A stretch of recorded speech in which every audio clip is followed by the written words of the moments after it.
ஸ்கின்ல cream product use பண்ணால் best result இருக்குமா, சீரம் ப்ராடக்ட் யூஸ் பண்ணால் பெஸ்ட் ரிசல்ட் இருக்குமான்னு சூஸ் பண்ணக்கூடிய க்ரீம்ஸ் வந்துட்டு ரொம்ப லைட் வெயிட்டடாக வாட்டர் பேஸில் இருக்கக்கூடிய க்ரீம்ஸாக இருந்துச்சுன்னா ஸ்கின்னோட மேல் லேயரில் அப்ளை பண்ணாவே மேல் லேயரோட நின்னாலுமே ஒவ்வொரு சில பெஸ்ட் ரிசல்ட்ஸ் வந்துட்டு கிடைக்கும். இதே சூஸ் பண்ணக்கூடிய க்ரீம்ஸ் வந்துட்டு ரொம்ப திக்காகவும் தின்னாகவும் இருந்துச்சுன்னா க்ரீஸி பேஸில் இருக்கும், ரொம்ப ஸ்டிக்கியாக இருக்கும், ஆயிலியாக இருக்கும், ஸ்கின்னோட மேல் லேயரோட நின்றும் ரிசல்ட்ஸுமே வந்துட்டு ரொம்ப லோவாக தான் வந்துட்டு கிடைக்கும். சீரம் பேஸில் யூஸ் பண்ணக்கூடிய ப்ராடக்ட்ஸ் வந்துட்டு எப்போவுமே வந்துட்டு லிக்விடாக இருக்கிறங்காட்டிக்கு சீரம்ஸ் வந்துட்டு ஸ்கின்னோட ஒரு 2 லேயரில் வந்துட்டு இன்செர்ட் ஆகிட்டு சீக்கிரமாக வந்துட்டு ரிசல்ட்ஸை வந்துட்டு கொடுக்கும்.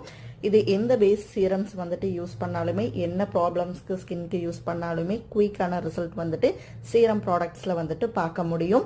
இந்த மாதிரி சீரம் ப்ராடக்ட்ஸ் வந்துட்டு யூஸ் பண்ணுறங்காட்டிக்கு ஸ்டிக்கியாக இருக்காது, ஆயிலியாக இருக்காது, ஸ்கின்னே வந்துட்டு ஒரு லைட் வெயிட்டடான ஃபீல், குயிக்கான ரிசல்ட்ஸ் கிடைக்கும். இந்த மாதிரி இன்ஃபர்மேட்டிவ் வீடியோஸ்க்கு நம்மளோட சேனல் சப்ஸ்கிரைப் பண்ணிக்கேன். தேங்க்ஸ் ஃபார் வாட்சிங்.